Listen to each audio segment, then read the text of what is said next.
When 5 girls first met the rich men, they instantly agreed to follow them to a small island. On the island, all necessities were provided. They brought no luggage, including makeup, perfume, or clothes. Everything was arranged, even drinks were constantly poured, and drugs offered. They accepted everything without hesitation, feeling incredibly lucky. They didn't mind the nightly power outages or lack of phone service. This is the plot of Blink Blink, America's latest 2024 thriller. The heroine, Ruida, is a cocktail waitress. At tech mogul Slater's fundraiser, she and her friend Jess ditched their usual look for evening gowns. Last year, Ruida had a brief encounter with Slater, who complimented her nails. This year she hoped to catch his eye again, aiming to win the tycoon's favor once more. Indeed, Ruida again caught Slater's attention. He was instantly smitten with this unique woman. Post-event, he invited Ruida to his private island. Thrilled, she and Jess boarded the flight. Upon arrival, Ruida was awestruck by the island's beauty, unaware of the nightmare ahead. First thing on the island, everyone had to surrender their phones, albeit reluctantly. Ruida and Jess complied with the wealthy group's rules.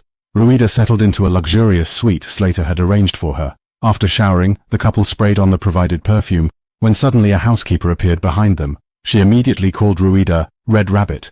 Much to her confusion, Ruida was puzzled by this name, and the housekeeper's gaze seemed oddly intense. Ruida and Jess donned the provided clothes, finding them strange, but assumed it was just how the rich dressed. On the way, they met 3 other girls wearing identical white dresses. Then, chatting and laughing, they headed to the pool party. Besides them, a young man was also visiting for the first time, fascinated by everything he saw around him. A girl named Anne caught Frida's attention. She'd been on a survival show and seemed quite skilled. Slater told Frida about a unique red flower on the island. It's used to make the perfume in her room. They also have chickens and their own herb garden. The lady from earlier was busy hunting poisonous snakes. That evening, they donned new gowns for dinner at a long table.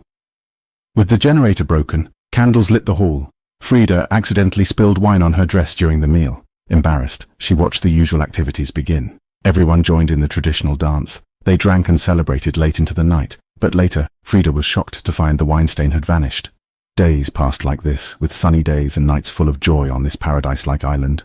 Frida and Slater's relationship deepened. Slater still admired Frida's beautiful nails. The next day, on Slater's recommendation, Frida met Ricky, a counselor from the previous banquet. He joked about blinking twice if in danger. This reminded Ricky of the woman before him. He was there for Slater's regular therapy, crucial due to childhood trauma. Soon, strange events began occurring on the island. Jace often misplaced his lighter due to frequent outings. He joked about writing his name on it. Cody's prized hot stone knife went missing. That night, as everyone sang and danced, Jace suddenly screamed and rushed over, saying he had been bitten by a poisonous snake on the island. With no doctor around, Slater simply helped him clean the wound and said that while the snake was venomous, it was not life-threatening. After the group left, Jace broke down, saying he wanted to leave, having long realized something was off about the island. But Frida was quite content with everything here. No longer a humble waiter, he could enjoy all the luxuries of the wealthy. He was reluctant to leave. The next day, Frida found a red gift bag on the road. Ahead was a uniquely shaped red cottage. He quietly entered, finding the house full of identical gift bags. As he was about to check the contents, a sudden noise came from behind. Opening the door, he saw the cleaning lady again. She enthusiastically handed him a bottle of green liquid. Thinking it was a cocktail, he curiously took a sip, immediately overwhelmed by the spiciness. Only when she lifted the rag did Frida realize in horror he had drunk snake venom. He fled the hut in a panic. That night, he vomited uncontrollably. The next day, strange things happened again. Someone scribbled on a curly-haired man's forehead, cut off a blonde girl's bangs, and punched a handsome guy in the left eye. Having partied all night, no one paid it any mind. Later, the men went fishing, while the women stayed to sunbathe. Suddenly, Frida noticed Jace was missing. Even more unsettling, the other girls didn't seem to know who Jace was, as if he never existed. A sense of foreboding crept over Frida. Rushing to Jace's room, he found it was just a storage warehouse. Distraught, Frida returned to his own room, banging his head, trying to make sense of it all. There, he unexpectedly found a Japanese saber. Just then, Annie knocked, holding a lighter with Jace's name on it. Frida realized he wasn't crazy. Jace had definitely been there. But why didn't the other girls remember him? Frida felt they must have forgotten something. The dirt under their nails, the bruise on Annie's arm. They were convinced something was wrong with the place. Only then did they discover the 5 girls didn't know any of the men. They had boarded the flight to the island after a simple conversation. But how did they manage to do it?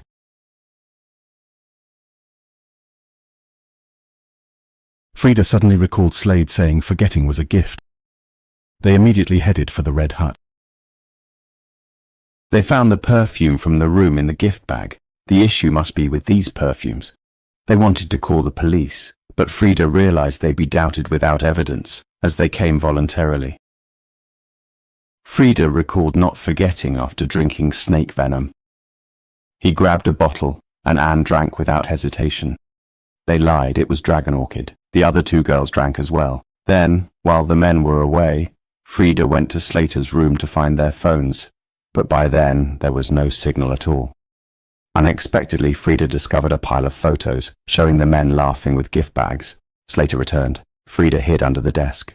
As his nose bled, memories became clearer. He vaguely recalled the girls being tied up by the men and their bodies violated. Jace, bitten by a snake, was immune to the perfume, so he was killed.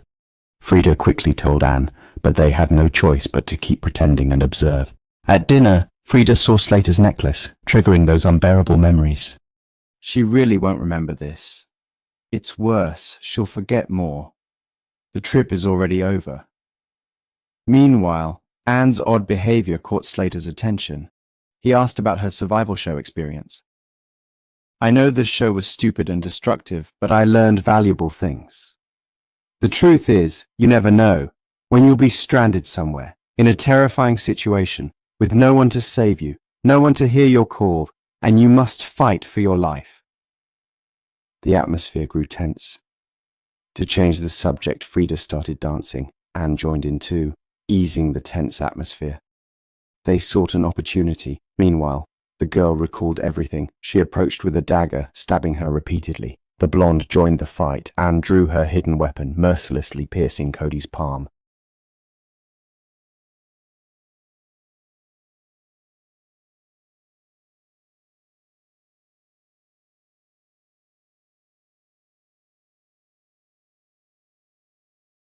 A guard appeared, shot the blonde, chased Frida. As she nearly killed, Anne scared her off. Inside, a confused man watched, thinking it was just a prank. Frida and Anne reunited, shocked. Frida's photo in the cards meant he'd been here before, not his first time as a victim. Angry, Frida vowed revenge. The sisters armed themselves, heading to the villa. Frida knocked, feigning distress. Slater, aware, sent the naive man to open. He was shot instantly. Slater disarmed Frida, dragging her inside.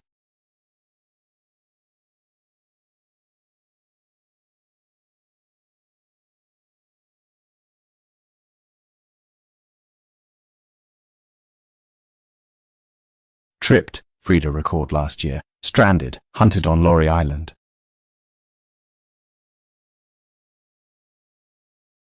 Slater, victorious, explained his fake remorse, all an act.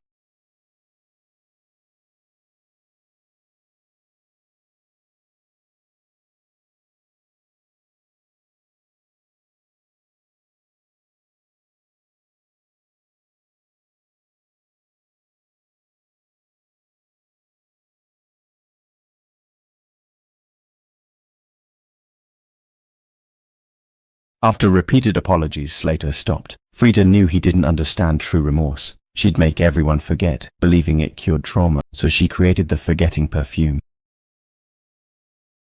He lured countless young women to this island to satisfy his twisted desires.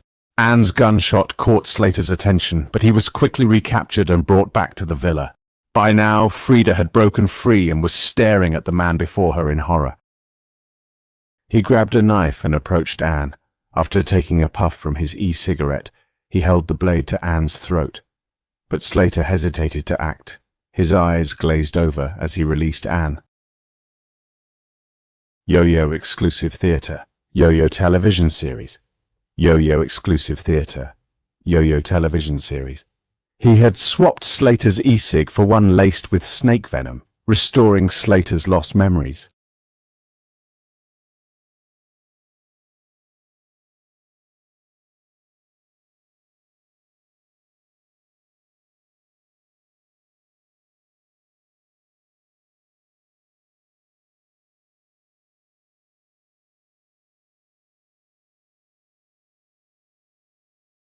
Frida and Anne escaped the burning villa, taking the dazed Slater with them.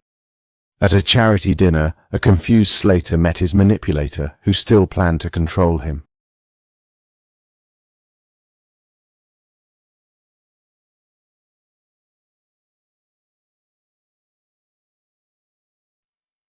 "I'm sorry, I didn't expect you to come."